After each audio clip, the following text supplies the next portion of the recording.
And then tonight the content of the presentation will be on community engagement. Thank you, Benita, for being here to present. David Adams is also here from Addison Northeast, so I know, well, we look forward to hearing from both of you. And then there are a number of details we need to cover, including the plans for our meetings, our upcoming meetings, and just some reminders as well. So with that in mind, I'd like to start by passing the microphone around the table here and asking people to introduce themselves and what board or supervisory union they're affiliated with. And then really to take a minute and talk about what's your work currently, where are you in particular having success, and what challenges are you facing. I think that's an invitation to other people to chime in. And once we've moved through that, we'll move on to the presentation component. We do have to pass this microphone so that it picks up our voices clearly around this table. So Benita, I'm going to pass it to you to start with. Okay. Benita Bedard, Robinson Elementary, Mount Abraham Union High School Board at Addison Northeast Supervisory Union.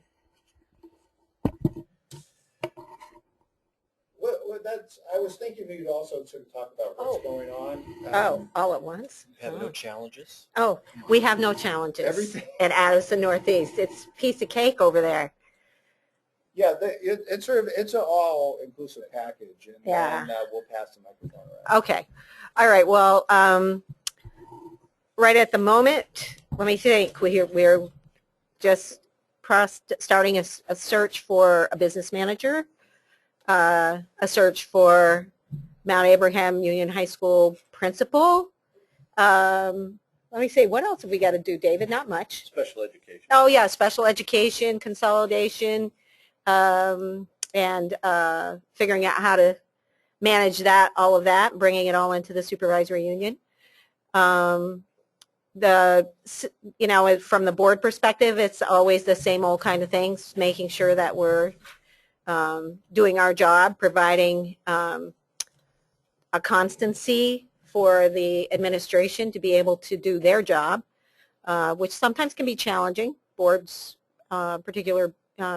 there's boards that have problems with that, and individuals may have problems with that. So that's a constant kind of ongoing thing that we have to look out for from the board perspective. Successes, we're been recognized statewide for leadership in individualized learning at Mount Abraham.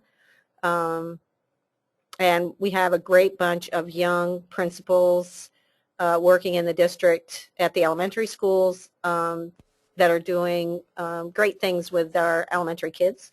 So we've got a lot of challenges, but we also have a lot of things that we have accomplished and are continuing to accomplish that are really good and really forward-looking. So we're proud of that. Great. Sorry, can I grab that back just a moment and say there are a couple other people. So I want to welcome a couple other people who have joined us and let you know that I'm going to unmute you from my end and ask if you have background noise to go ahead and mute yourself. And that will also enable me to get a check on whether you can hear me. So if you can't hear me, would you please send me a note in the question box? All right. Thanks. So I think it'd be great, David, if you introduce yourself, and then maybe we paused and took some responses. Sure. Hello? Sounds like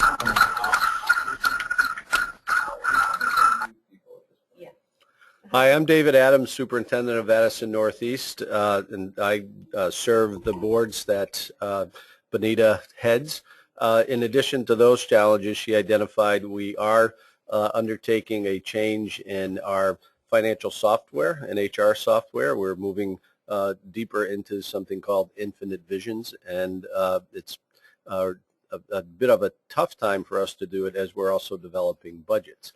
But we've done a significant amount of improvement in our financial conditions, and we are doing important work in retiring some longstanding deficits, and we've made a swing of about $750 and $77,000 in the last 2 years for the good.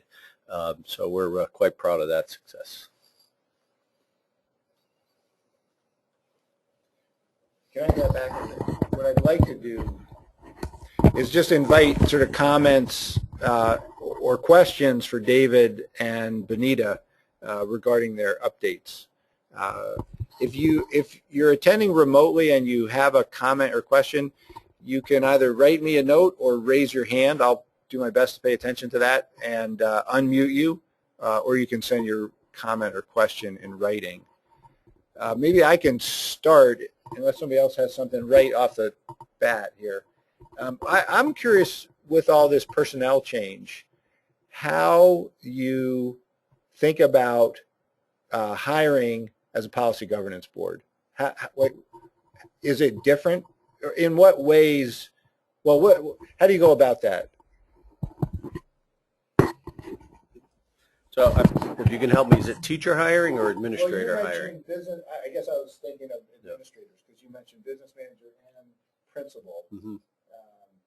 So I was particularly curious about those positions. Yeah. I've been there since for a year and a half, so it's hard to know what occurred before, but we generally operate with some engagement of the school community as well as board members relative to values and values of the school district and characteristics and traits that are necessary in a leader, and use a structured interview process with an interview committee. Ultimately, though, that the committee will make a recommendation to the superintendent.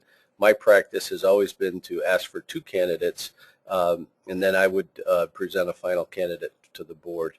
We have a similar process in terms of teacher hiring, in which the principals are the ones that make the recommendation for 2 candidates to me, and then I move to the board.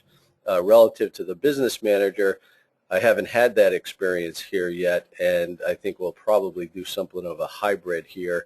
Obviously, financial management is high stakes for everybody, but it's an important role with some history that board members may have had with business managers. Their input's going to be very important. Any perspective from a board member on the role as hiring? Well, for the whole time I've been there, this is my 3rd business manager, by the way, in my time since I've been on the board that we've needed to hire, and which is no fun, actually. But what we have done in the past is very similar to the way that David described it, that we form a committee that does the interview process. It includes teachers, staff, support staff, a student, depending on what level that we're going to be looking for. In fact, for the principal search, we're going to be looking for a consultant to help us with the process, because we are so far into the individualized learning piece at Mount Abraham that it's critical to be able to search far and wide enough to find the right person to fit in that slot, because we certainly don't want to be moving backwards. We want to jump forward. And basically, from the board perspective, there's a couple of people that serve on that committee that are on the board, and then it comes down to a recommendation from the superintendent. Everybody gets to weigh in, and then the board, I've never not had the board take the recommendation from the superintendent as to the hire. So that's the way, and from a policy governance standpoint, that totally makes sense, because that's the responsibility of the superintendent is all of the rest of the employees. I'm curious about who's doing it. So if you were to think about it, under any governance, you have to have the superintendent's recommendation to hire. But how does the board think about who's in charge of it? When you start talking about does the board hire the consultant? Does the superintendent hire the consultant?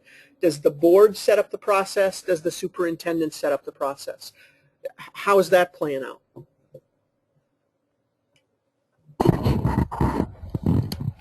that's what we do is that's basically the superintendent's plan. It's presented to us. We get to tweak if we feel like we want to have any input, any changes, anything like that. But honestly, the process that the superintendents in both cases, both David and Evelyn, have brought forward have been meticulous and very clear and very logical. And the boards really don't, we don't have a problem with any of that. So it's basically the superintendent's job, unless it's the superintendent's position. And then we move on to a whole different kettle of fish. So So do you have any, is that a generally accepted practice by everybody on the board? yes, Okay. I haven't heard any problems with any of that. I'd like to comment on it, yeah, and what I would categorize, so I agree with Benita, thankfully. Thank God. I think, what I think though is that I identify my responsibility is communication and support to the board. So I identify what I'm going to do, what I intend to do, and one of the important elements which I haven't really seen within the policy governance documents is this concept of listening. Okay, so I don't necessarily thought, for instance, this news about our principal search is 24 hours old, actually less than. We did have a general conversation.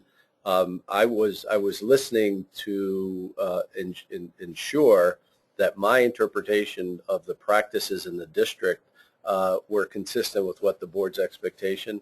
I did not have an expectation that if somebody said, well, you need to change step 5 to step 2 or eliminate 1, I don't view that as being my responsibility to make that change. It's really my communication to the board, but I have to listen, and because I may have missed something, overlooked something. In particular, for the business manager search, there's been some financial history that I'm certainly not aware of, and I'm really looking for the experience of board members relative to that. So, but it's that listening element, but I believe it's my responsibility. Can I just clarify, when you say the listening, what are you saying? That you're, as opposed to you presenting a plan, Well, you're trying to, for instance, if the respond to- board, if we have identified, because of the importance of personalized learning to the community and where we are with the development of proficiency-based graduation requirements, we want to really have a broader search and really a regional search, probably at least New England, if not beyond. If the board said consultant, no consultant, I really think that's my decision to use a consultant, but I should pay attention. I also want them to know why I'm thinking about that. And this, frankly, in the last 18 months, this is the 4th principal search that I participated in. I've tweaked it each time because I'm listening. If I've forgotten something or there's some insight, I'll certainly take it, but I'm not bound by that. And there's no tension relative to that. It's just, again, communication and support to the board. Great. Okay. Can you pass that down to?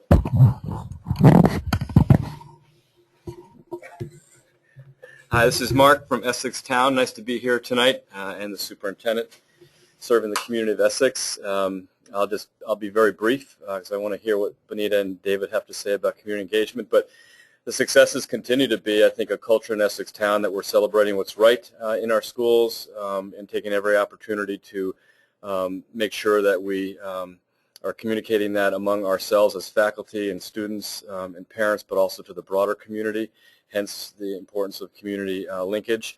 And I just think that's a culture that we need to continue to foster and promote across Vermont, that it's not about failing schools, it's about what's working in schools and how to get better at what we're doing. The challenges that we're immediately faced with, and I don't see it as challenges as much as it just is the work, relates to 2.4, which is financial budgeting and planning. The ends, development of ends has to do all with what we want kids to know at a cost that community can afford, and investing in their growth is a challenge because we know that that we have a finite amount of resource. And so we've been in the throes of checking our assumptions, our planning assumptions about what FY15 is going to hold for us, everything from our local efforts to those policies that mandate that we do certain things at the local level based on the rules from Montpelier. And the other piece of that, of course, is making sure that the ends that we're trying to address are aligned with those investments or those monies that we need. And so making sure that the board is very clear about how we're doing business relates to those ends and what that cost is going to be. My piece on the hiring, I do think it's about 2.4 financial budgeting and planning because the business manager or teacher, whatever, is a means to that end. And that's how I look at the hiring, which our board in Essex does not have really a role other than through 2.8 and me letting the board know what those processes are. But that's where that hiring decision lives within that 2.4 policy that exists. Nice to be here. Can you send that back? You need to get wheels for that, Harry. Any comments or questions for Mark? Anyone around this table? I had one thing. I found what you said at the beginning about talking about the successes instead of looking at things as failures. And I just watched a TED Talk by a teacher who said that she worked with really tough situations in the inner cities and kids who were having a lot of problems at school. And this one kid handed in a test and he got 2 right and he got 28 wrong. And she put great work +2 on the paper. And the kid was confused, but the point was for her is you have to be able to say the positive instead of always going to the negative. And that's what, when you said that really resonated. So with ends monitoring, which we've talked a lot about, it's about looking forward, as we know, and not looking in the rearview mirror, because if you look in the rearview mirror, you're never going to get out of that paradigm of we're not doing a good job. But if you look forward based on the successes, I think it changes the culture of your district. So bear with me here for a minute, Mark, but 2.4, 2.8, could you put that into English? Sure. I'm making some assumptions that we have similar sorts of policies. That's probably a fair assumption for everybody. More, as we know, is about financial planning and budgeting. So it's my responsibility. It's under executive limitations that I start with my planning assumptions for any given fiscal year, and that I communicate those and discuss those with the board before I launch into the development of the budget, starting with what the rollover budget looks like. But it's a 3-month process, and before I bring in money or discussion of money, I really talk about the ends and how the investments we're making in personnel, for instance, or curriculum materials, for example, with the alignment of Common Core, how that's tied to ends and the costs. And so before we get into the work of budgeting under 2.4, it really starts with ends. And then you also said 2.8, which is communication support to the board, which David identified as well as a policy that you communicate not the laundry list, but the things that are germane to the work of the board at that particular moment in time. But the piece that Benita is going to talk about, which is the other challenge that we have in Essex Town, I'm just going to throw out a bunch of numbers here, but it's 4.2, which is the board's job description is to stay linked with their community. And so the lament that we have is that people don't come to board meetings. And so we're thinking about some ways to get there in a different pathway, but I'm interested in what you're doing in your district, Benita, to learn more from you, because that is a conundrum that we all have. So as we develop the budget, how are we communicating, making sure we have our ends cited correctly, and then what the investment's going to take. okay. We've been joined. Well, I'll just pass it to the other end. You got to give us an update on any update. Well, at least introduce yourself. Hi, everyone. This is Val Gardner. Just glad to be here tonight. I'm passing it to my left. Winton Goodrich, glad to be here as well. All right, so let's try this. I'm going to unmute people who are remote for an update, and let's see if this works now.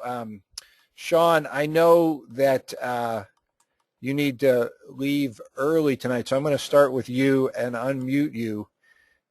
Sean, can you hear me at this point? Huh. All right, Sean, oh, you can't. Carrie? Yes. Any help on this one? So I'm trying to see, I unmuted Sean.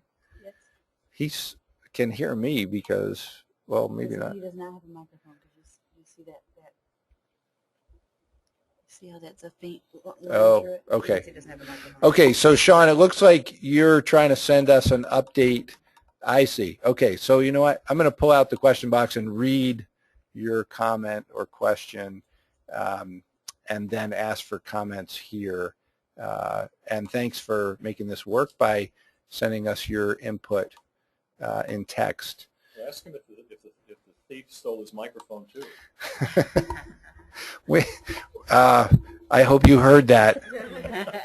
All right, I'm gonna read this, even though I know it's on the screen for people here. It's not on the screen for people remotely. So from Sean McMahon, Winooski's successes continue to be well-planned board meetings based on our annual agenda plan.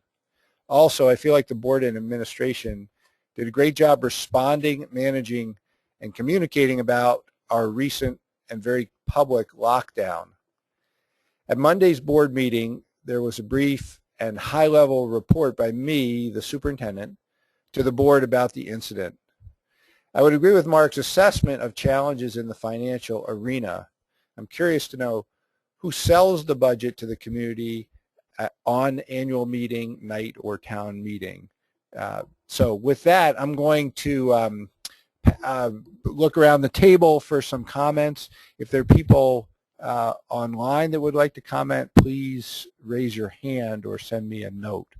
Anyone around the table want to start with a comment or response here?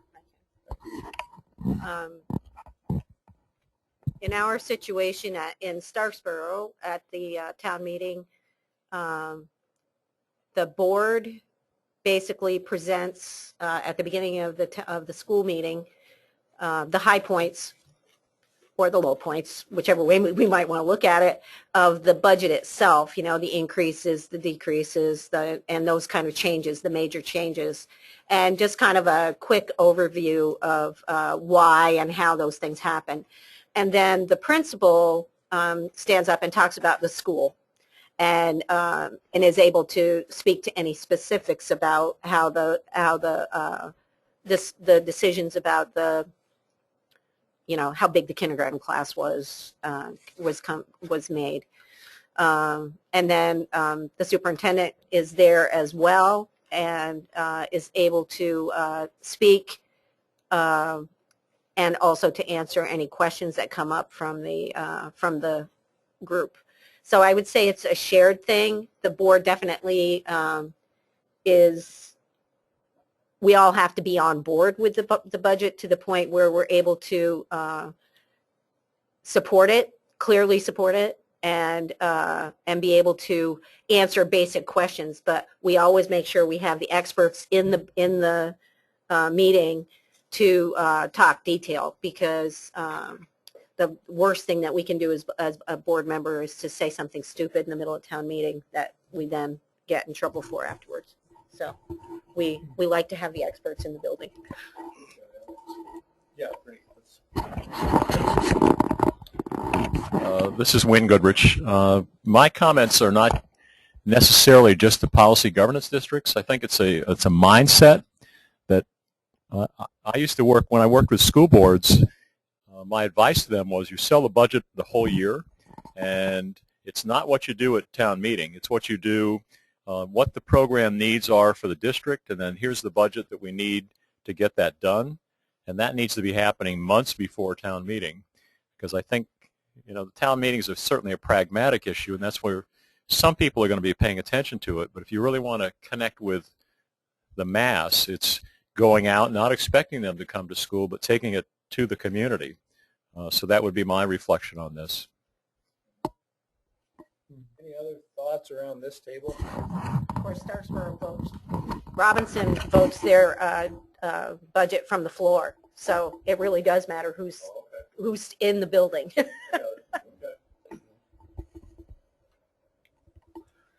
Well, Yeah, and- this is Sean. Thank you for your responses. I got my speakers to work. Oh, excellent. Great. Great. A couple other comments here, I think. So, Hi, this is David Adams. I just want to add, though, during floor meeting votes of the budget, it's been my observation, it's the voters want to hear more from the board than they do from the board's employees. And in that way, whether or not they sell the budget, they certainly own the budget, and we obviously need to support the board, but I do think the voter and the townsperson expects to hear from the board, not from the principal or the superintendent. Would you agree, Benita? Well, I do agree, but I also feel like, I know from Starksboro in particular, they love to have the principal and the superintendent there and listen to what the principal has to say about what's going on at school and listen to any remarks that the superintendent has about what's happening from the bigger perspective. It kind of is their opportunity, the people that don't have kids in the school, who don't know who the principal is, and most people don't have any idea who the superintendent is until they have that opportunity to kind of put all the pieces together.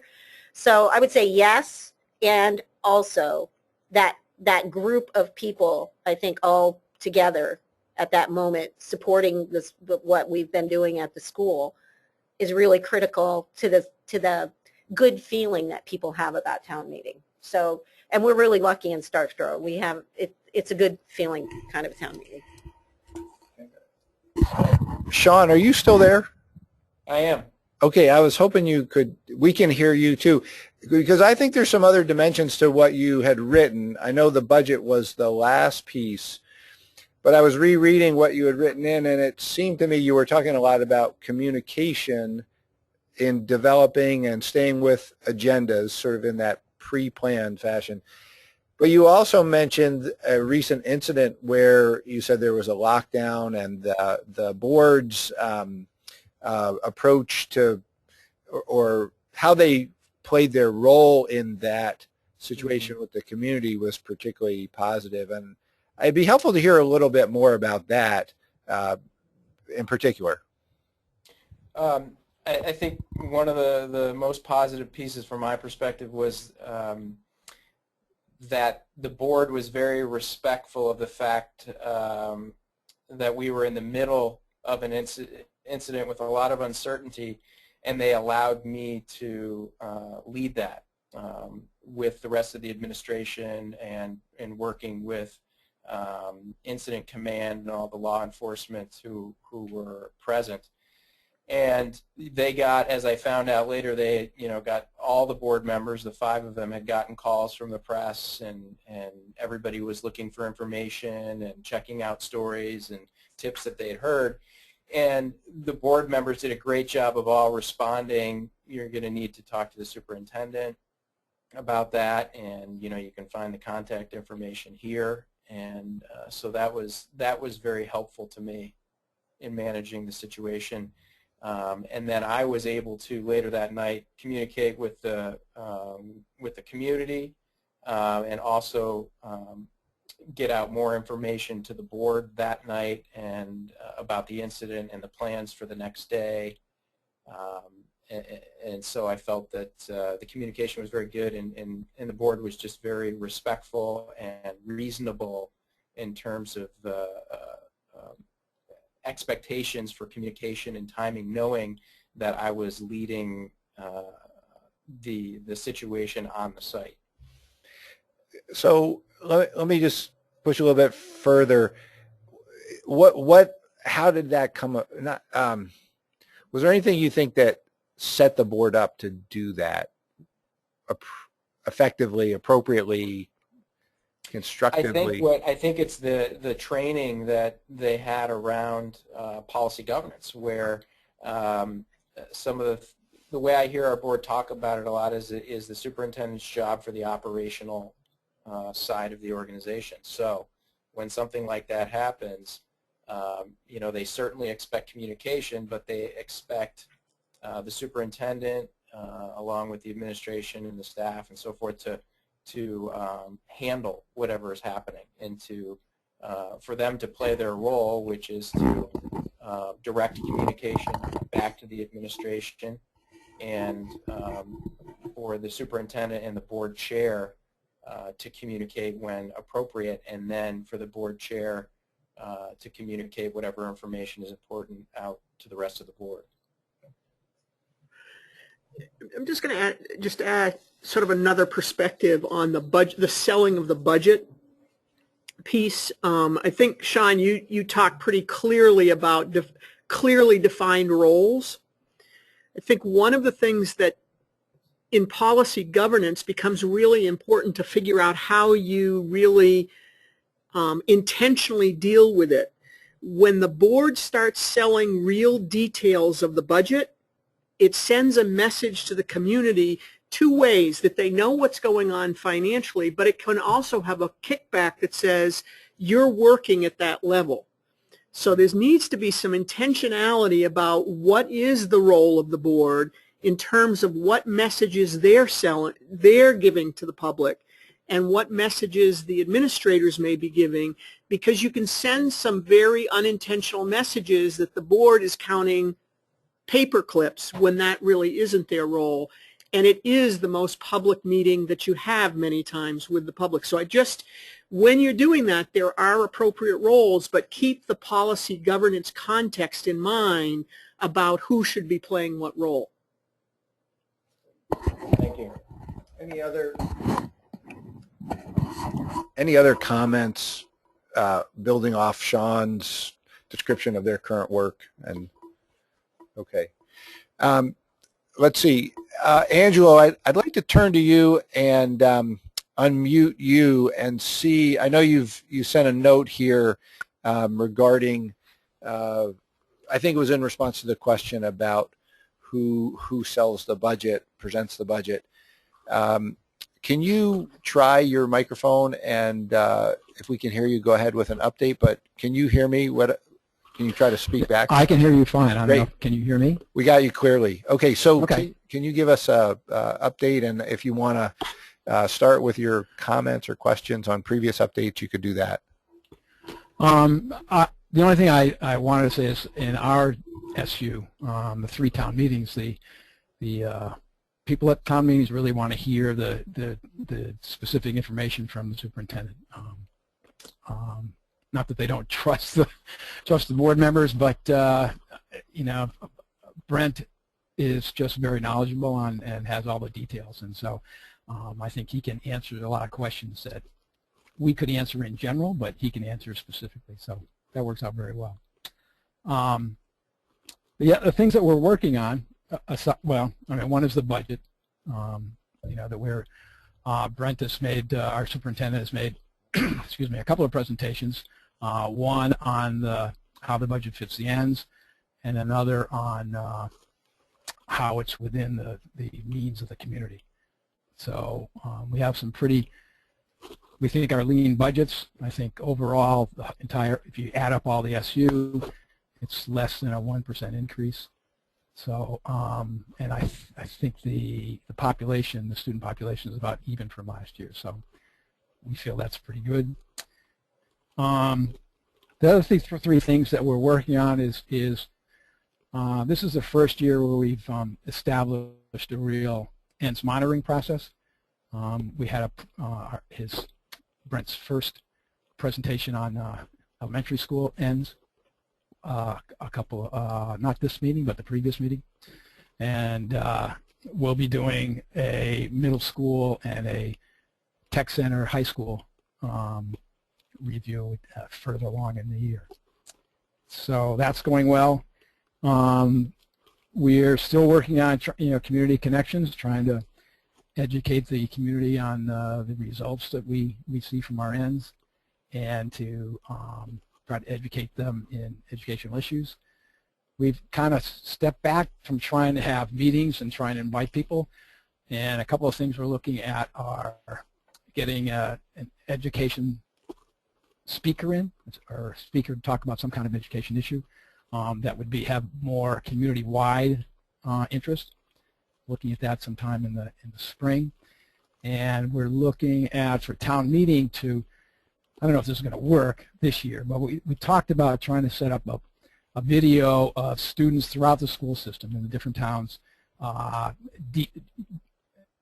showing them the ends that we're talking about, and hoping that would, the idea we're trying to, rather than have meetings that no one comes to, we're trying to generate some interest so that when we actually have a meeting, people might come and have some questions and have a worthwhile conversation. So that's kind of the direction we're going in. And the fourth thing that we're doing is getting a little more serious about self-evaluation and professional development. We are looking at, at the end of every meeting, we have a little checklist that we go through, and that seems to have gotten kind of redundant. You know, yeah, we're doing this, yeah, we're doing that. So we think we maybe, we think we're doing great, but are we really? So we're looking at some other types of evaluations, and we're also doing some scenarios from the playbook. I think is that what it's called, Val? The Policy Governance Playbook, just to give, which has some situational scenarios where, and how you respond to that, looking at where in your policies these kind of things are addressed, and how you go about it. So I think those are the four big things we're working on. That's it. Anything else you want to say there? Nope. Nice effort was what I was about to say. Well, before my jumping in with comments or questions, anybody else want to start here? Just to follow up on one thing, and Harry, you'll know what this is because you were there. I think one of the ways that you sell your school throughout the year, one of the new ways, is through mobile media. And to be able to post different vignettes of kids doing different demos and have that on a school website is an opportunity for the community to see what the outcome of the school is.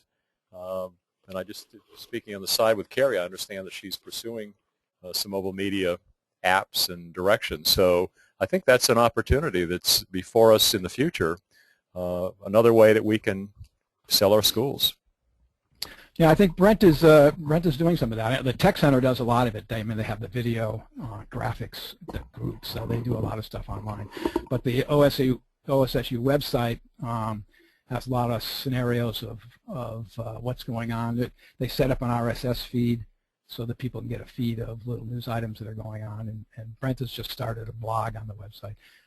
I don't know how much access or how much traffic it gets, and I'm not sure how we advertise that or convince people to take a look at it. But that's something we're trying to build also. And I'm curious, you had talked about ENDS monitoring for elementary, middle, and high school. Could you talk a little bit more about what that looks like and how you thought about doing it that way? Well, the board struggled with trying to figure out how to monitor ENDS, and what we finally did was tell Brent to come back with his recommendation and dump it on him, essentially. So at the end of last year, we decided what we'd do is he had been presenting what he called profiles, which is at different grade levels, which was like, it was sort of pulling together all the data at different levels. And I think the big difference this year is that they instituted a new report card that contains the language of the ENDS. We have 4 ENDS categories, and kids are actually get a grade in a number of those, in that or sub-items of that. So we can get some, feedback from teachers on how they think students are doing with respect to those ENDS. The other, the elementary school presentation that we just had, the staff uses what they call data walls. I don't know if people are familiar with that, but it's kind of like just Post-its up on the wall where they track students, all the students in a particular grade or any grade, and how they're achieving at certain levels. And they did some work on every quarter or I guess it's every quarter, they kind of value that, put together some kind of gross numbers and over the school system to see how kids are doing, how they're progressing with respect to those kind of ends. So that's kind of what we're doing at that level. I'm not sure I answered your question well, but did you want to know more? No, I'm just curious because I think, Mark, you did some talking about sort of when you're doing the internal reporting, which is what the fourth grade is doing versus what happens at the ends. Can you, because here's my worry, that really, and it's the tough part of what are the results of what your system's doing rather than what's the in-progress work that's going on, that you may have, here's the fourth grade kneecap and here's the fourth grade this, versus what I think is tougher work, which is after 12 years, what has happened in your system. So I'm just curious if that's sort of a way to begin thinking about it. And I know, Mark, you had done some work with that. So it's just a challenge, I know, to monitor ends truly in the sense of policy governance ends, which is the end, versus the means. So, can I just step in and say that we interpret the next step as not just high school to whatever the workplace or college or furthering, but also the steps in between, getting to middle school, getting to high school, and being ready for those steps. So I think that's why we look at some of the other grades. In Essex Town, this is Mark, we have 3 critical junctures for kids when they're on the learning continuum. We have 3 different buildings, a K2, a 3.5, and a 6.8. So we really believe that 2 to 3, because they're literally moving to another building, that's a really critical juncture. So we do want to look and mine those third grade data. Then they go to middle school, in 6th grade, another walk across the parking lot. Then of course they go to 9th grade. So we've set our monitoring system around those transitions in a kid's career at Essex Town when they move on. In Essex, I broached the notion and try to sell the concept to the board about, let's worry about what it looks like to be ready for 9th grade. So let's be proud that 93% of our kids are at or above the standard in reading at Essex Middle School based on a statewide assessment. But the board wanted to see those individual grade level data at certain points during their journey. So we settled on those times that they're moving from building to building. But like Brent, it really is a profile of a student. So it's not one set of indicators. It's a holistic score, standards-based, and we are using report cards as well as a way to measure their success. And that composition, if you will, of that profile includes a number of different data sets that are aligned with END's policies. And so the authentic data is important, even though we're not showing kids specific, but allows to show you cohort growth within a large group of kids, because the belief in the community is that kids are not growing as evidenced by a static score in kneecap, but what we can show through authentic data through a data wall is that there are groups of kids that are moving at a slower pace, but they're moving. And so there's definitely value in showing it sort of some inside baseball, if you will, in terms of what kids are doing and progressing on. And that's a little bit of means, perhaps, in terms of how we look at assessment, but I think it's important to inform the board at that level that they understand that process. That's helpful. Lori, do you want to my left is Lori Gossens. Anything to say about that? No, we're just at the beginning stages, and so I'm gathering some good information about how to put together some of our monitoring reports towards the end. So I think our boards have always held out for just those kneecap scores as being the big measure, but we've had some great discussions on each of the ENDS policies in the last few months, and to some degree generated some ideas together, a little bit about what the board is looking for that they think would be measures of each of the ends, as well as they've left it open for our interpretation of what we might present. I like the idea, though, breaking it into the different groupings. That's something that we hadn't, the transition points we hadn't discussed. So it's good information. Thank you. So Lynn and Jason, well, for one, Lynn, I got your note that it would be helpful if speakers identify themselves. So this is Harry. And I wanted to unmute you and Jason and get an update from your work at Hannaford.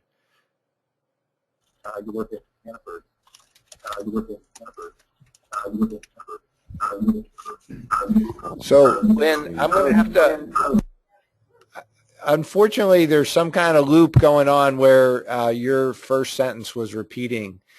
Could you and Jason send us an update in the question box, and I'll try to orchestrate that on our end. So while you're taking a moment to do, okay, so we'll keep you muted. If you want to chime in here with an update, I'll look for it in the text box. Are there any other updates that people would like to share at this point before we shift gears? Okay, Lori, I know yours was brief and exploratory, but I thought really interesting your comments about trying to move your board from a reliance on test scores to what sounds like currently some discussion about other ways to measure or data points. And I'm just curious whether there's any more detail to that at this point. Yeah, thanks. All right. So our other ends, I guess, are two of the areas. Thanks, Dave. We have character and citizenship, and so we had a conversation about what would it look like to measure those, because those are not captured in NECAP data or other types of test assessment data. And so folks are talking about, well, you know, how many of our students do community service? Do we require community service at the high school level? What are our younger students doing with regard to developing citizenship? What's our PBIS data look like? That contributes to positive behaviors, how students are interacting, socializing with others. So the board was broadening, I think, their view of what represents the end result, that outcome. I think that value we're speaking to, you know, when they graduate, it's more than the transcript. And so what are we doing to develop those other skills to make sort of the whole child, and how might we look at measuring those periodically, and what comes along as a result of systems that we put in place. And so students show evidence, like the data we might collect on the PBIS versus what students are actually doing and contributing to their community. That was a big piece the board spoke of, is so how many of our students are in the community doing something for the community under the guise of like a community service, and then how might we measure that? So what would we do? Would we interview community members? Is it looking at businesses, our relationship with businesses? How many students spend time doing maybe job shadows or doing other types of service within the community? So we're kind of wrestling with that. I don't think we have an answer, but I thought it was interesting that the board was looking beyond numbers to measure how their students are doing and what they're contributing to society as a whole. So this is good discussion. It's unusual, I think, maybe for our board. Harry could attest to, having been to a few of our board meetings. Well, it seems to me they're very engaged board members, and that often takes them into areas that they probably, as a board, don't typically, right. And most of our board members are faculty at Norwich. And so I found it somewhat enlightening that we were talking about the other ends policies, and they had more to offer on community or citizenship and character than really the academic portion. I think they felt that they would leave to us to share data, and we would collect it and present it, and they had less to ask and inquire about, more to offer on the other two. Yeah. A couple of things. One thing about the how do you think about measuring community service. And I think the way that we kind of approach it is we look to the people who are no longer at the school, who have graduated or are nearly graduating. And in fact, we're going to be doing a community engagement on the 4th of December about this very thing. And we're inviting somebody who has graduated from college and owns his own business in town and does a great deal of volunteer work personally. And we're going to talk to a lot of different kinds of, age groups and different people about their experience as a volunteer and how it might have changed their life and how they make their decisions, and kind of try to look past the the fourth grader. How is this kid volunteering in their school? To kind of feel that because it's really more about community, about the school community and the greater community that kind of allows all that to happen. So we try to really, that's a community engagement piece that we use for those ends policies. And that kind of leads me, I don't want to get too much into the community engagement part, but one thing that, can't remember who it was that said it, but they were talking about having problems getting people to come to the meetings when we're trying to educate them about what the school's doing.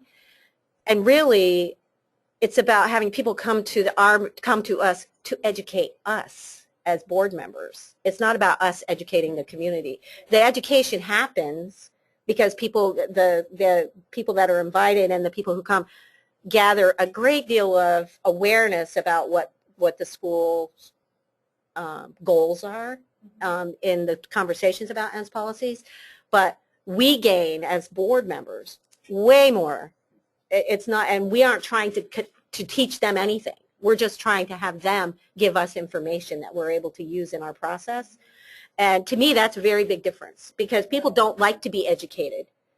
They want to, but they love to be able to talk about their own experience and feel valued in that way by this group of elected officials. I mean, if you think of it, it really makes a lot of sense. It's like going to a hearing in Montpelier, So to me, it's a flip-flop. It's not about us educating the people that we invite to our community engagements. It's about them educating us. Right. And I think that's a measure of both. You can get your community service, the number of students that might participate, but then what's the community's feedback with regard to our student participation within the community, and to do both of those. Right. And not even specifically about our students, but about humans in general. Because the information can get, sometimes we want it to be too pointed, and I think that's it. I think that's also a question. We need to be looking at it in a more generalized fashion and think about how is the school, how are we working towards that goal, instead of it being, oh, what's the finished product look like? Because we could all design the finished product that's perfect as far as community service. We could write that down and it'd be really easy. But how does it all kind of shake down? Hi, this is Mark from Essex Town. One of the things that we're talking more about, and it really gets to, it's about Essex Town, but it's about the state of Vermont. So what we've started to integrate into the conversation, which I have, is Vermont's world-class education agenda. So not only, and sort of our ENDS policy sort of live under that in a way that in order to really affect change at the regional and state level, we have to get our boards hooked into a bigger conversation, the great conversation about making education, a statewide obsession. And I don't go into budget development thinking about winning or losing or trying to sell. It really is about what Benita is saying, is making sure we have a two-way conversation about what we believe is important to fight for. Because those who vote down budgets are going to vote down budgets no matter how much you try to sell it. And it really is about that continual conversation that Winton talked about that we want to have year-round through the lens of student work that shows the investment is working. So, I mean, I know I'm not naive to think that we don't have to do some selling, but I go into it thinking that I've got to do my darndest through showing student work on a blog, on the website, by writing articles in the newspaper, by inviting the community in, the student celebrations. And through that effort, I think when it comes down to budget day, they're going to have a very, very clear idea. And that's what PG is all about. Our board now, and it was just mentioned last week, have a much greater understanding about what goes on in schools today because of through the lens of student work. And they're the trustees of the organization. They get out into the neighborhoods and into the community, and they're having those, hopefully through linkage meetings, those conversations. So, but the whole point about it, it needs to be world class, and as a state, we have to commit ourselves to that. So we're not just looked at in isolation as one little microcosm of the bigger picture.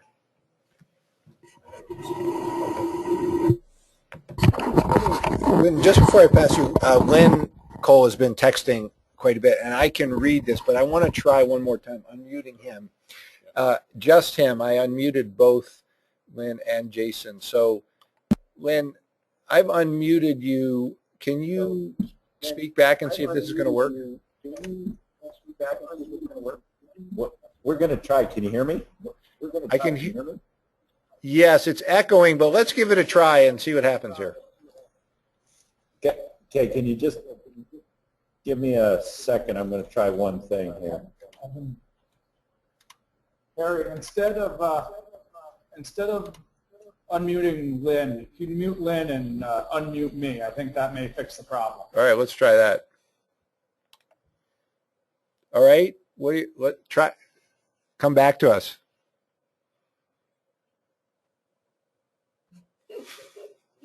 That didn't work. All right, that didn't work. So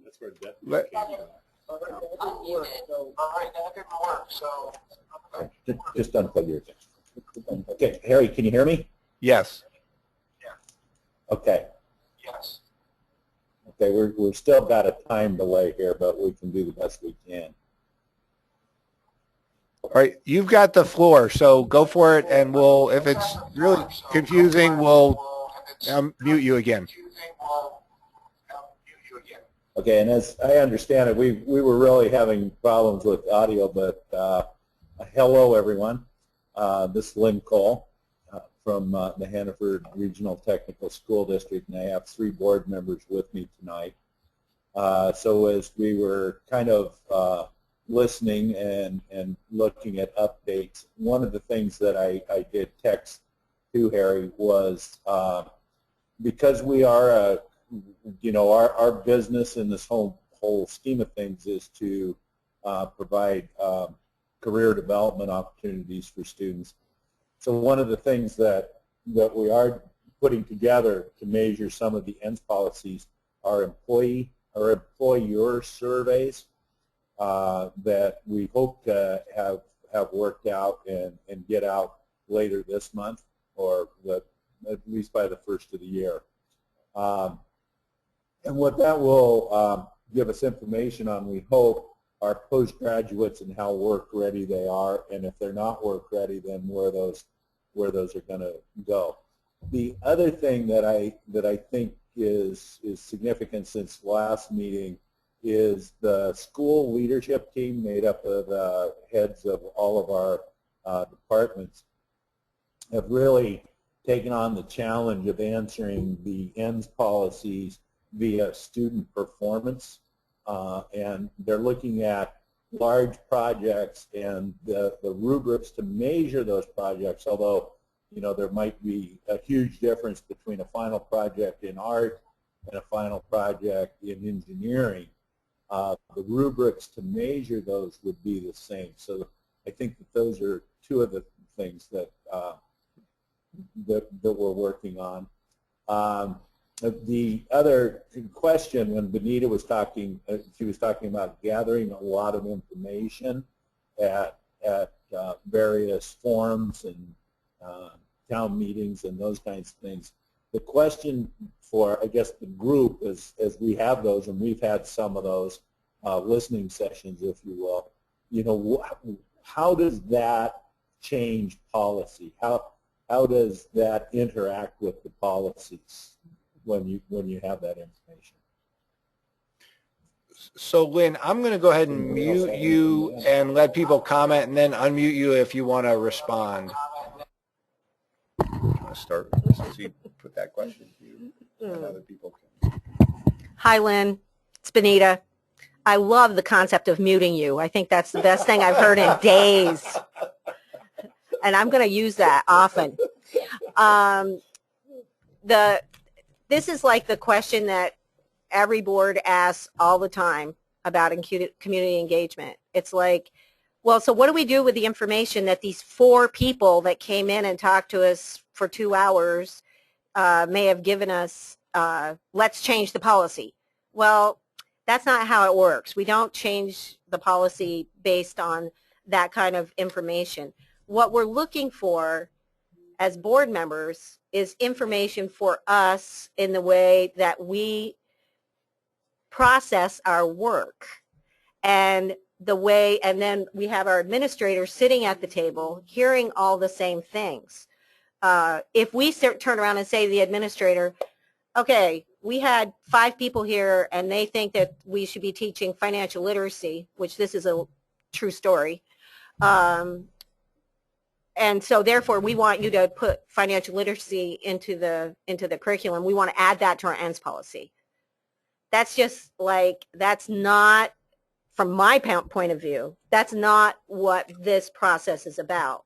This process is about looking at what the people, the greater community looks at as important, those 4 people at that moment, and for us to ponder upon that and think about that. It's not a policy change based on 1 meeting or 2 meetings. And it's not, we're not going out and saying, so and it really depends on the question you ask when you go to when you have a community engagement. If you're asking the people to say, okay, tell us what we need to add, what class we need to add to our curriculum, that's not, we shouldn't be doing that to begin with.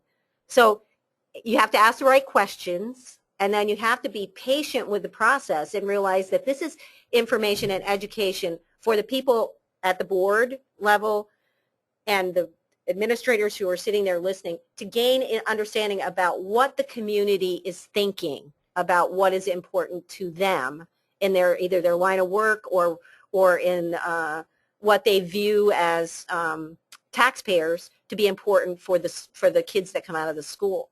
So it's just not that simple. It's like everybody wants to just connect those dots. It's the most it's the biggest argument we ever have at our board, particularly at the Mount A board, because it's a big board and people just have such a hard time getting their heads around that. They want action. So, you know, and I'm going to let Val actually say this in the professional terms that she would use, and she may even disagree with me, but let's see what Val says. Hi, Lynn, this is Val. I just need to get some clarification. When you're talking about policy, are you talking specifically about the ends policy or policy in general? I was trying to get to is the thing. We have the form. Yeah. Harry's going to unmute you. So, Lynn, did you hear what I asked? At the very end.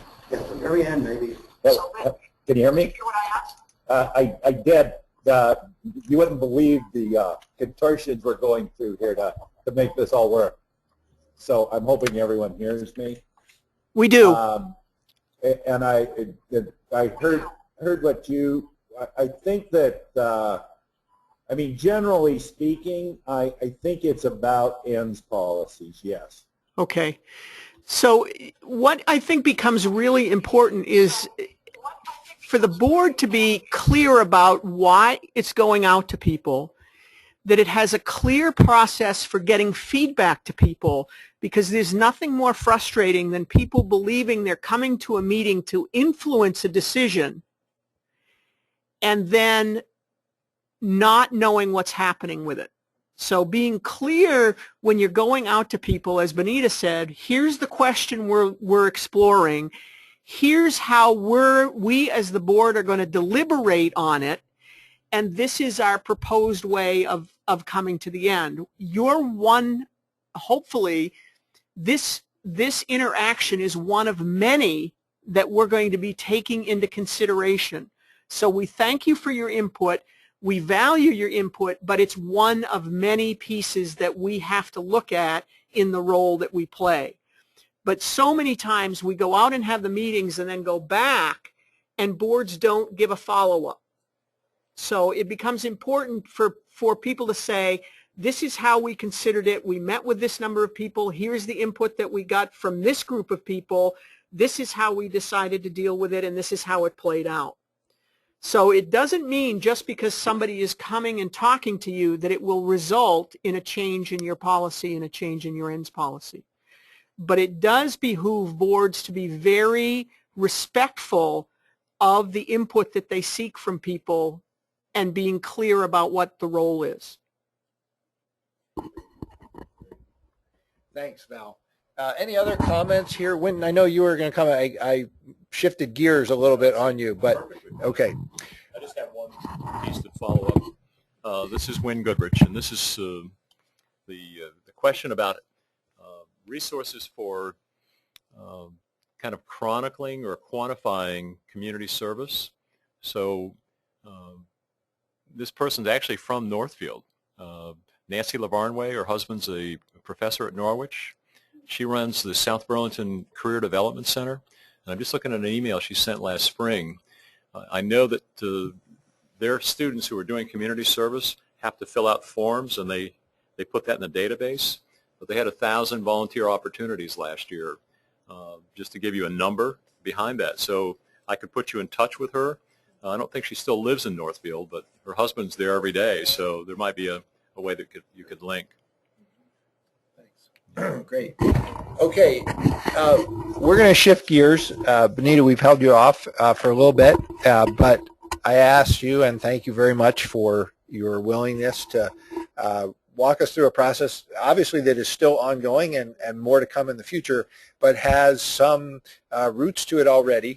I do have all the documents you sent me in case it'd be helpful to bring those up on the screen. And yeah, because I didn't bring any notes. So I've got everything as you go. I will pull things up that you'd like. And I do also have some hard copies for people right here. Anyway, over to you. Okay, so are you going to bring up notes? Yes. What would you what would you like? Just my comment. You know, when we did the outline, I did the outline, and I just commented on the outline. This one right Yes, that's it. Oh, no, That's it. These will all get posted. Yes. Where did I put that one? So sort of your thoughts in response to the question to the right. Okay, here it is. Here it is. Okay. Okay.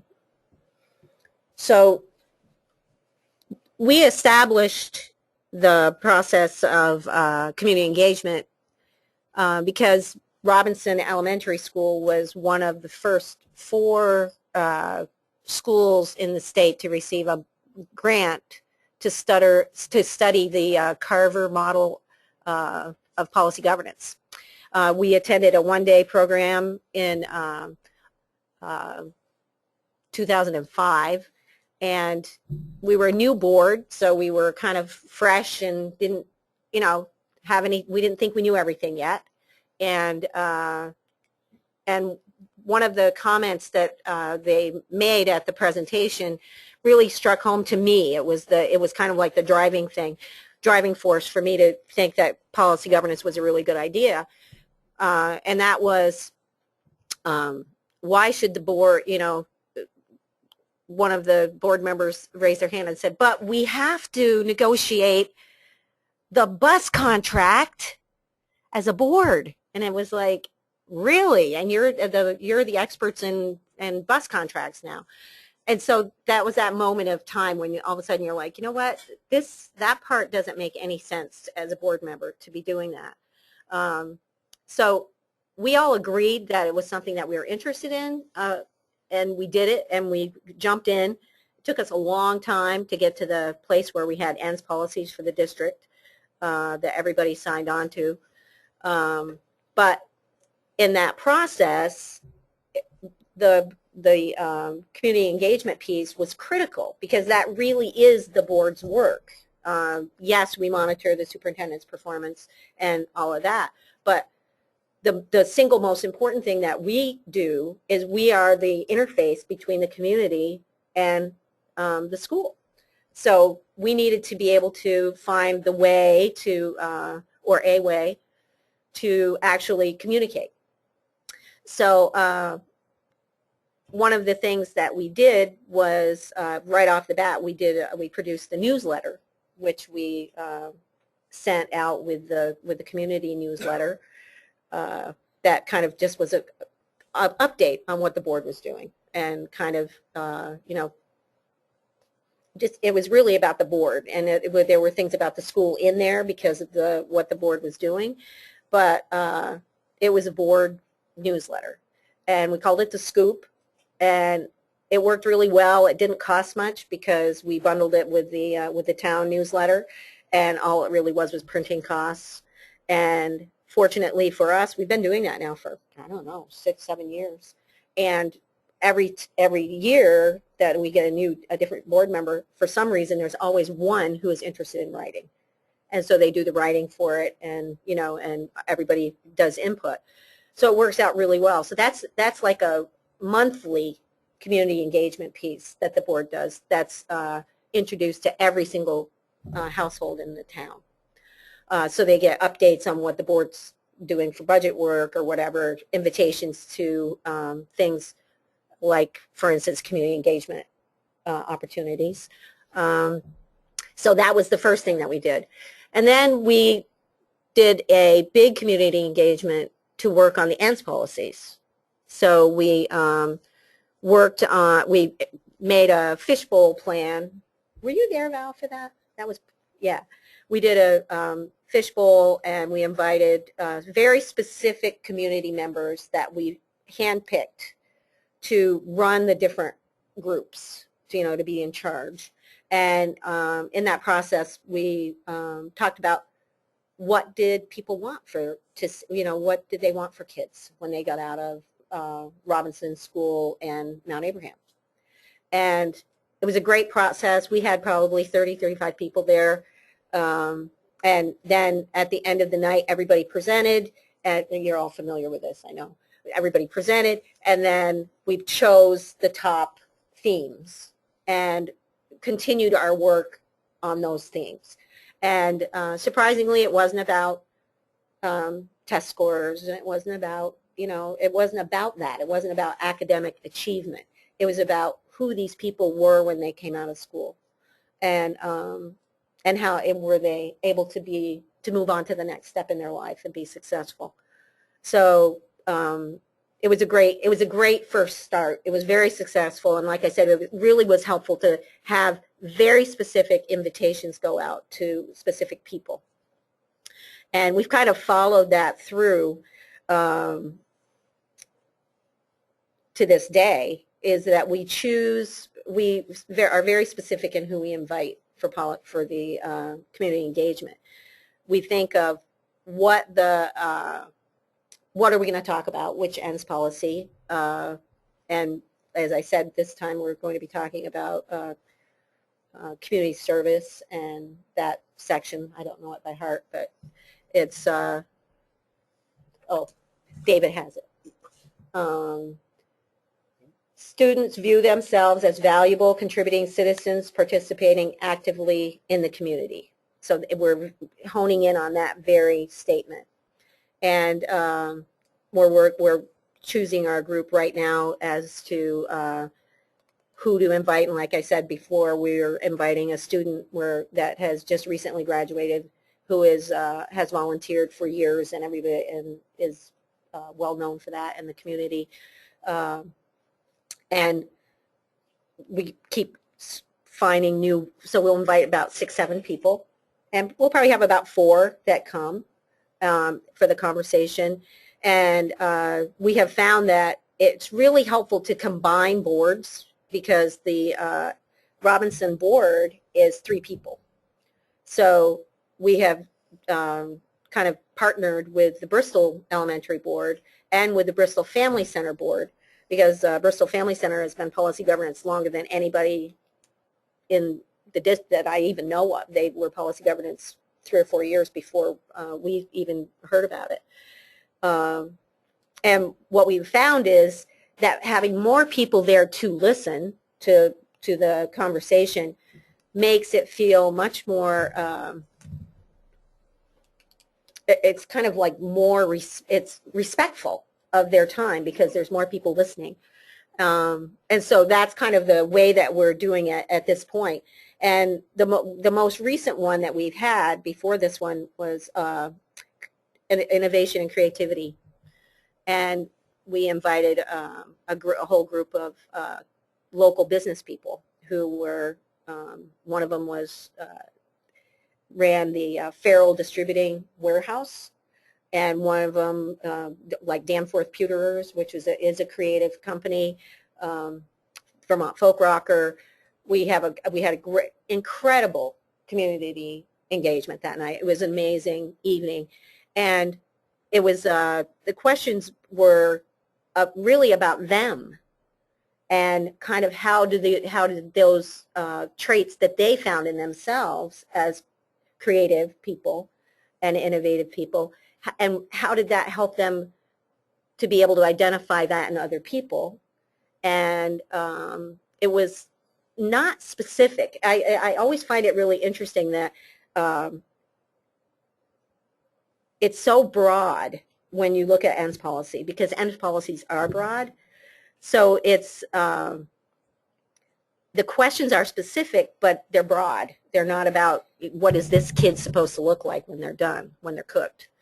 So that night, and you'll see some of the thank yous and some of the comments here in the hard copies, people were so delighted. They wanted to stay longer, first of all. We kept it at a hard hour, and they wanted to stay longer because they were having such a great time talking about what's important to them for kids, for people to have when they get out of school, and what inspired them in their lives and in the creativity area.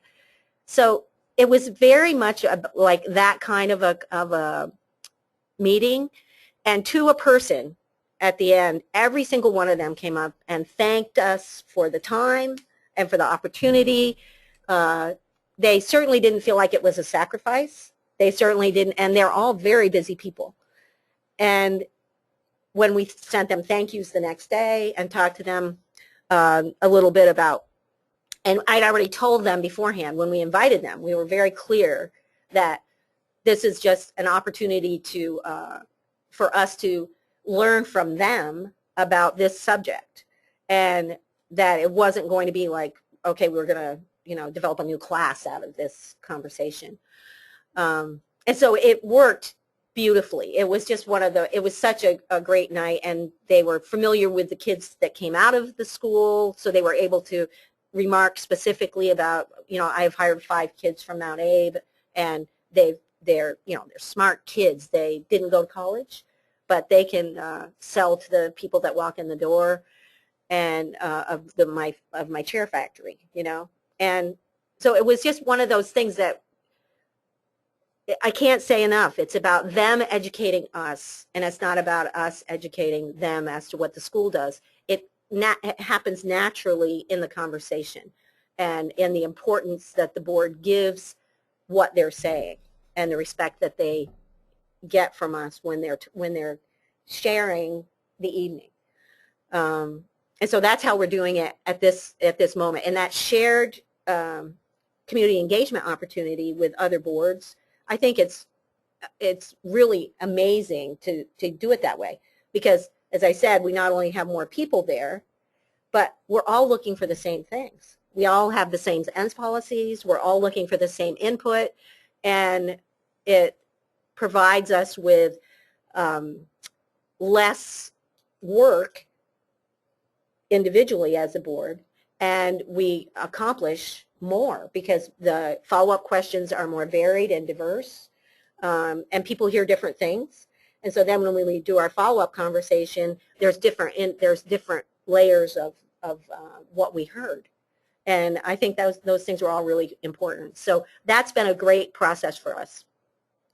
And then the refinements that we're trying to do is one of the things that Lynn said, which is we keep trying to come up with the way to reassure the board that we're not wasting the board's time by listening to community and to talking to our community without having there be direct action following it.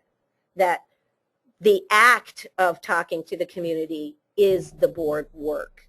And yes, we get information out of that that is important, and we can use it in thinking of our monitoring process and in other ways, but it doesn't necessarily lead to a change in policy. And that's why we structure our questions really carefully. Do we have a question? What was that question we? This is what you sent to people Right. originally? Is that what Okay. you Yes, had this is it. Thank you. And for instance, the creativity and innovation invitation, we said the questions are, why is creativity and innovation important in your career field?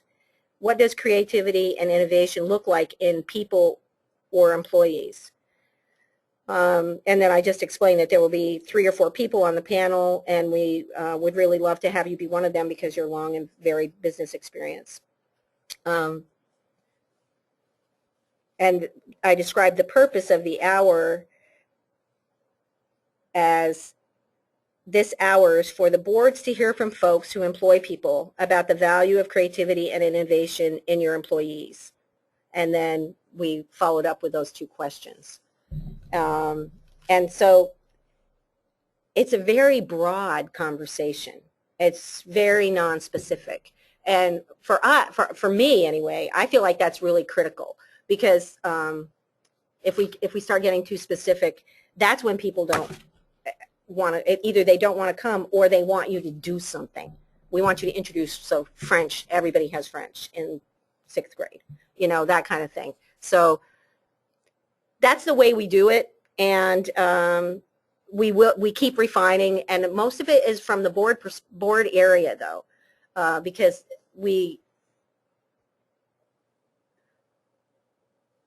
as a board, we need to keep continuously working on our understanding of what our work is. And it always comes down to we want to build something, do something, write something, change something. And so that I feel like is the most critical thing that we need to keep refining. The other thing is that we've determined that it would be really, really helpful to have all of our community engagements videoed. And we are getting that done through Access TV. Right. Yes, we are. Yes, we are. And because after we did the creativity and innovation night, we were just like, we couldn't believe we didn't think of that because it was so wonderful. I would have loved to have brought it here and shared it with you guys because it was just that general. It would have served any board in the state to have listened to it. And we just couldn't believe we hadn't thought of that. Can I? Yes, please. On that? And I was holding my face because we did not think of it. It seemed to be so simple within reach. So but my experience with policy governance, of course, as well as community engagement, is somewhat limited. But this had been this particular engagement activity we're speaking of was the 3rd one in which I had some participation, and I can say that this was the most affirming experience I had for the work that I do. And just consider the topic. In fact, our ENDS monitoring reports up to this point have been pretty much, the metric has been the NECAP results. But for us to simply have a conversation about creativity and innovation just changes the whole paradigm here about what we're talking about and really makes the ENDS real. And then in fact to hear the responses from the individuals who have each told their story as it relates to creativity and innovation. And thematically what came through was the importance of gaining confidence in the decisions they make about their life choices, was affirming to what experiences we need to provide in schools for kids. And it was sincerely, it was one of the most moving experiences that I ever had, because I had no expectation it would be that way, and it was great, and in particular for the affirmations of our individual students who hadn't gone to college, who can transfer skills from meeting the public to craftsmanship to working as a team. All of those other attributes that we want were really emanated from these people who were then describing themselves, because all of them were employers. And some of them were working in high-tech environments and clearly creative environments with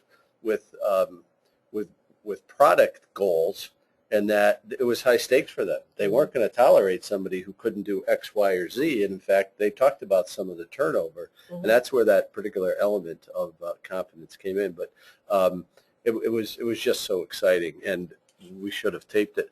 Just to let people know, this particular ends is learning and innovation skills, and it's described by to become one's personal best and a contributing member of a community. Each student will develop skills that lead to using one's mind well. And one of our schools, that's a thematic expression in the school, but it really is talking about the whole person, I think, and then it's broken out into some subgroups. But it was just really fun and absolutely affirming. I think you've got a lot of people that would like to comment or question. Thank you. Come back if there are other details you want to include, but can you pass the microphone? Yeah, I was just curious if teachers were there as part of the conversation, or was this strictly the board and the community having the dialogue? They were certainly welcome to come. They were not part of the part of the dialogue. So then I guess my question would be for David, how do you take that information and you say, gee, that really, it told you a lot about what the expectation is and what we need to do in the schools. How do you take that back and convey that to your administrative team and faculty? Yeah, that's a work in progress. I think for me, what I would like to do is at least recognize the fact that this was, in our parlance, board work. I had nothing to do with this idea. I had nothing to do with the topic. I had nothing to do with the questions. I had nothing to do with who was coming. I showed up, okay, which was great. So, but and I understand that. There is a challenge to get the overall ends into our school community and to get it into the vernacular. It's very difficult. I'm fascinated to hear Angelo speak to how in his district there's an effort to align the report card with the ends. And we are making, in our monitoring report, we've delayed it because we're going to try to use a standards-based report card that we're all using for the first time. We're going to extract, okay, some of these life and career skills out of there in the hopes that it'll be a reflective metric. But through our professional development activities, we're trying to let people know. I've been there a year and a half, and every time I speak to the faculties at large, I post the ends, okay? That is a work in progress. So I have two questions, Benita, and try to put a board hat on here. The first is about process, and I want to just check my understanding. So you have a set of 4 ends, and strategically you identified a time in the year where you're going to take one end policy and invite a select group of people to come across different disciplines, whether parents, business, faith, community, higher ed, whoever those people are. And did that 4 times during the year, or you did it your third one? With the first few years, we tried to do like 3 or 4. But every year you're checking in. Yes, exactly. Checking your assumption you've got it right. What do kids need to know and be able to do? What does it look like, boots to the ground, when students walk across the stage as a 6th grader or as a senior? Okay, that's innovative. That's helpful to hear. I wish we had more time. But here's the so what question is, I have a board hat on, and I'm thinking it isn't about changing the policy. That's clear. The policy is the policy, and I think if you introduce the question, what should the policy be, it'll probably look the same to what you have now. But it seems to me as a board member, I'd want to think, well, is the superintendent interpreting this policy correctly?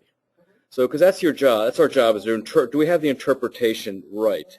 And the second is Mr. Adams bringing forward the evidence to support his claims that we're meeting that. And that's where my head would start to get a little bit big, you know, not big as an ego, but big like, oh my God, it hurts, because it's a work in progress, but I think it would challenge the conventional interpretation of ends. And I think that the evidence, because our evidence is lean, it really would challenge the board to think, well, maybe he didn't have it right last time, so what's the next iteration look like? Did you guys think about that at all in terms of interpretation and evidence? Yeah. Basically, when we receive the monitoring reports, we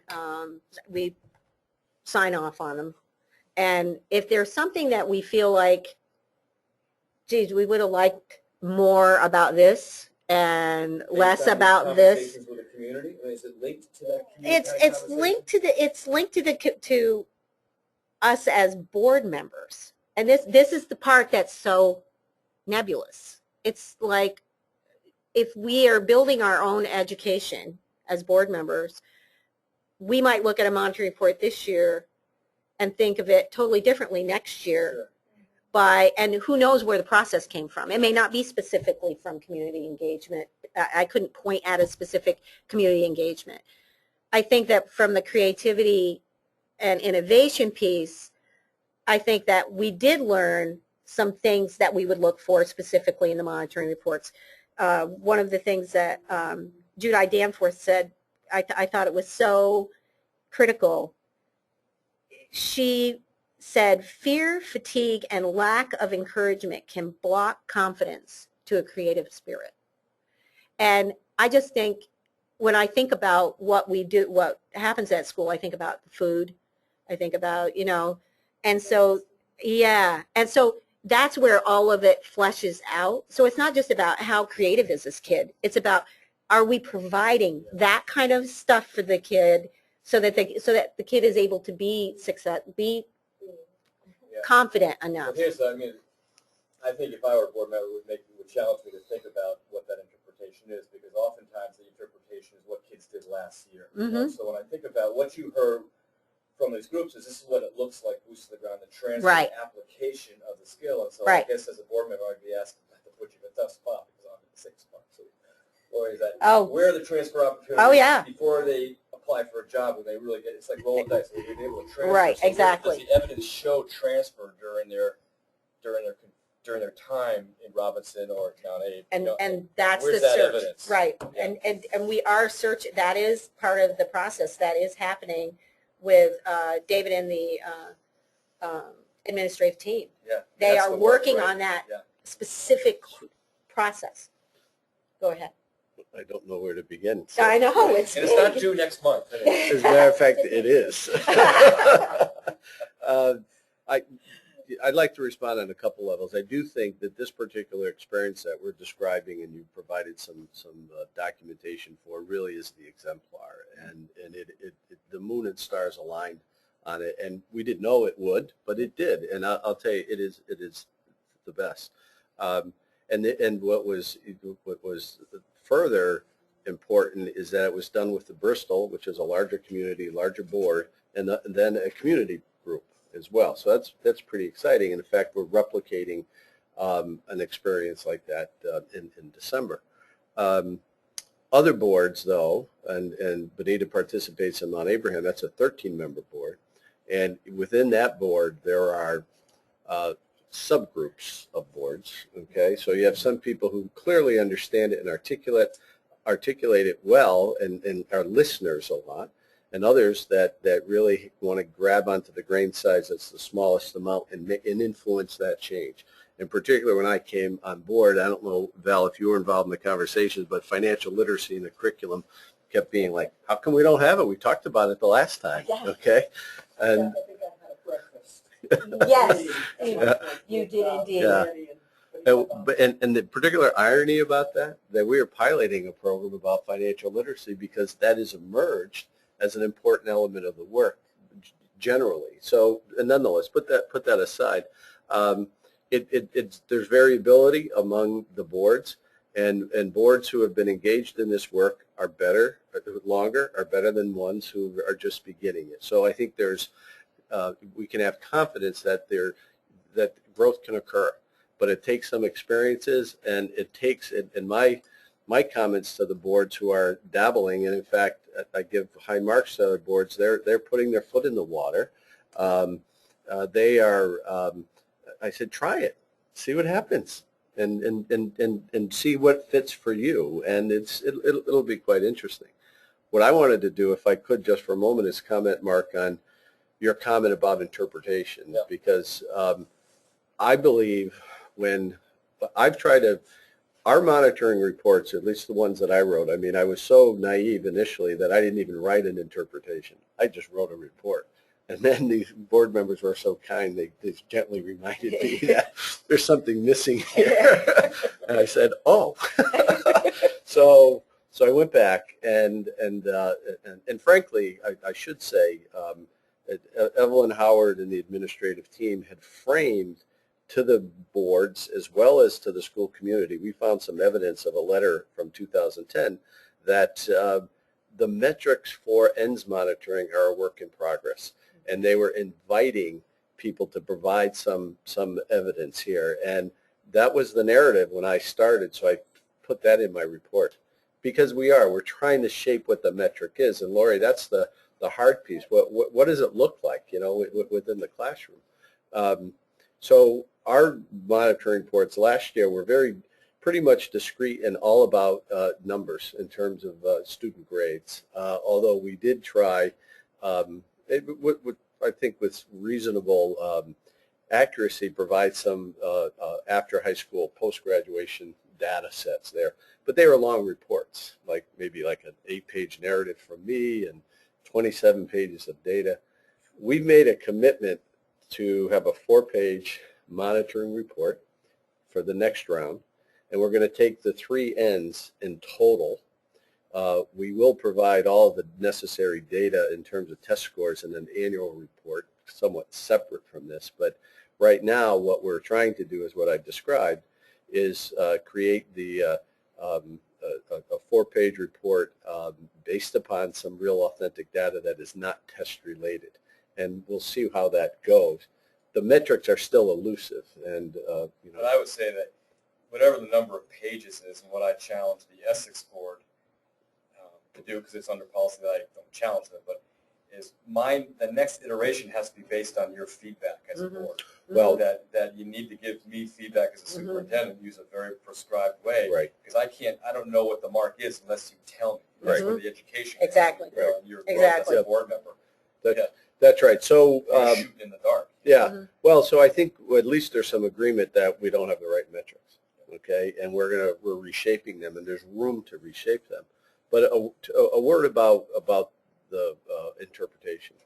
I think that is probably the most critical element of the monitoring. And when I write it for multiple audiences. It's simply not for the board. I'm writing for myself to ensure that I have an understanding of what this end actually means. I'm writing it for our general school community to ensure that my interpretation and understanding, in fact, is what the practice is saying, and then obviously for the board to get clarity on that. And because I'm going to make a presumption that without objection from the board, that's the right interpretation, and that'll drive the work. And what I've tried to do, and this is, it's not so unique, but I've tried to do is frame the narrative relative to how things might look at the primary, intermediate, middle, and high school level, so that we're not grade specific, but we do show some markers in terms of creativity at a primary level compared to a high school level, community involvement at those particular levels. I think it helps in terms of a world-class education and the whole framework of teaching not to specific grade levels. It opens up that conversation at least. One of the challenges that I have and we have is that in our district, the elementary schools seem to be asking for a monitoring report regarding what's happening in their school, to be school specific, and trying to broaden it and not have it be high school specific and just think about high school outcomes is a particular challenge here. So I try to provide evidence enough so that people can see the report reflects what people are familiar with and see within their engagement with their children and teachers at school. So thanks. Yeah, that's great. Other comments or questions, including people who are attending remotely? I'll pay attention to your hand raising or texting, but anybody else around the table? This is Wynn Goodrich, and that sounds like a wonderful process, and it reminds me, in my former district, South Burlington, every quarter we would take our administrative team to a different business, and we would share the ends and share what we were doing. They would share what they were doing, and do a little relationship building and deeper understanding. And my sense is it was the same powerful relationship. I have to say that my former board wasn't quite where they need to be yet, so they didn't go with us, and they weren't privy to it, but the administrators were. And I think that was a good start place for them.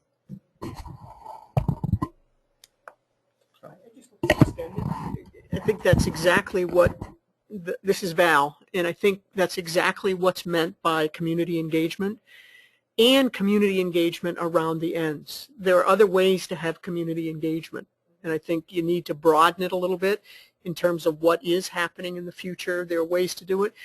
But I'd also just push that as you get better at this, you not only have it, but you're clear when you come back to the next board meeting, what's this mean? So your question, Mark, of so what? We had this great session. What does it mean for us as a board? Because under policy governance, it's always about looking to the future. So that really just taking that next step to say, we had this great community engagement, now what does it mean? And moving it away from, well, we need to add this course. That's hard. That's a much more difficult conversation. That is very difficult. Because people want to go back to the old solutions. Yeah. Get the paper and the pen out and fix it. Yeah, rather than what does it mean for us within this policy? So what does it mean for what we'd be expecting from the superintendent? Does it mean we'd need to be looking at a different cost? Right. Those types of questions. So bringing it back to those things can be a very helpful next step. But it also is going to take some education to get there. Val, do you think that the board, under existing policies as we know them, under policy governance, is there a role for a board to ask the quality question? What is it, if this is where we want to be in the future, in any given end statement, do we have a responsibility as boards to say, and are we doing it right?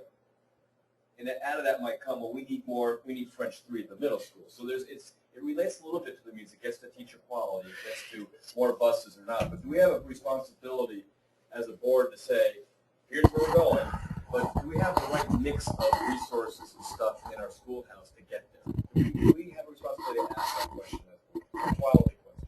How are we doing? Can you rephrase? Yeah, I think, could people hear that?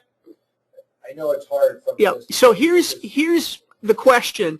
Under policy governance, Mark's question was, does the board have the responsibility anywhere in policy to determine, do we have the enough? Are we getting the quality that we want?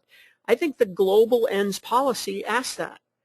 We want to make sure most boards have the statement of, we want our kids to be successful at the next level with an appropriate cost associated with it. But unless you're clear on what that means to be successful at the next level, and you're getting the monitoring reports that are saying, here are the results that we're getting, and the superintendent is saying, this is not what we want. So a foreign language, to use this hypothetical, in those community engagements, one of the themes that you gleaned was that we need kids who are more bilingual because the workplace is requiring that. That may be a way to get at the piece around what should be going on in the schoolhouse. Yeah. Well, I think that the question. Or are we doing the right? Yeah. Are we doing the right thing? I think the question that Mark was asking, well, if you go out to the communities and they're saying, well, we need people to be bilingual, all right? the board has to bring it back, look at its ends and say, are we addressing that in the ends? I would not contend it's the board's job to say to produce bilingual students. It is to say, have we addressed the cultural components? And it then becomes the superintendent's job in policy governance to determine, based on educational evidence-based practice, what does that look like? Now, the board could determine, we've heard that once. Do we need to do some more digging with the community and with business people and internationally to verify that? That would be the board's role. But once it came into the decision that we're going to have bilingual students, that's an overstep of the bounds. You have to have the right question. That's right. The questions are really critical. Yeah. The questions are critical, and the board work is to spend time at board meetings crafting those questions, not assuming that they have them correct. So it makes all boards, that is domain quality, our delivery and service to your kids, having the effect that, so it does maybe rest more with us than it probably does the board. Because it's about means. Yeah.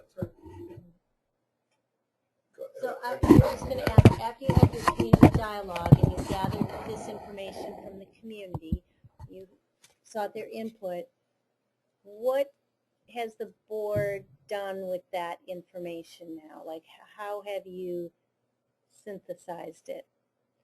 Are you just each individually interpret it, or what would be your next step? As I said, this is the challenging part. What we have done is we've talked about it. We've read, we had great notes that were taken during it. We talked about it that evening. We talked about it at the next meeting. We've referred to it many times in the 4 or 5 months since then at meetings. And I think that it builds up for the next community engagement. So I really look at it as education for the board. I honestly do. And I think that the means part that gets extrapolated out is the superintendent's job to do. So for us, it's more about how do we monitor? Is there something that we need to think about when we're monitoring creativity and innovation next year, the next monitoring report? Is there something that we should say to David? Remember, we really want to make sure that we think about blank, and we would really like to see that reflected in the monitoring report. To me, it's a lot more about that than about going and changing the ANS policy. I mean, and I think like I said, it's the hardest thing about the whole process, is to get board members to think that they don't have to just jump right into something like that. I would think it would be hard to not do what you're suggesting, Mark, and that is to say, oh, they said we should do X. And, Yeah. We need foreign language at the elementary level. Yeah. So how do you keep yourselves from not going in that direction? There has to be that's where Board chair facilitation? board chair facilitation is critical, but I do think there's also this ongoing, what we're doing now with our board is we're actually reading the policies. We're going through the policies and we're reading them out loud, because you cannot assume that these people, I hate to say it, but some of the bigger boards, I know for a fact they have never read the policy book. They come to the thing and they're not prepared. They haven't spent time thinking about it. And it's not even, a lot of the things that happen at board tables, I find, isn't even about policy governance. It's about good governance, period. And I think that's one of the reasons, frankly, completely off the subject, why I think we should be consolidating boards in this state, because what happens is we get people that aren't really interested in doing that work, that hard work. They just want to go and say, no, you know what, I don't like the teacher that teaches Spanish, so I think we should get rid of that teacher. That's really why they're on the board, and it takes time to develop that next level. and it takes a lot of work. And as a board chair, it's one of my challenges to not say, are you kidding me right now? Why are we still talking about this, you know? Well, it gets me in trouble sometimes too. But anyway, but I hear what you're saying. I know, I understand what you're saying. I have another question. Has most of your community engagement been, this is Val, has most of your community engagement been around ends, or are there other things that you're engaging the community with?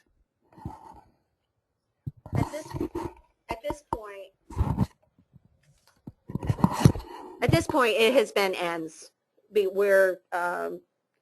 haven't gone through all the ends yet, and it's the broadest part. One of the things that we will be dealing with is that Mount Abraham, where we've had a facility study done on if there's a possibility of doing a fix on the school, basically on the building. In that case, if that decision is made, that's going to be a big community outreach process, community engagement, and that's going to be much less. It'll be about, I don't know where we'll find that in policy, probably about assets, and who knows whose job that's going to really be. But that's going to be another look at a different subject. But so far, we've really concentrated on ends. He's still there. Yeah.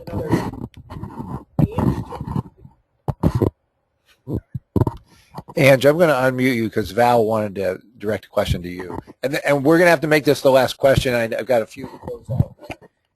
Ange, are you there?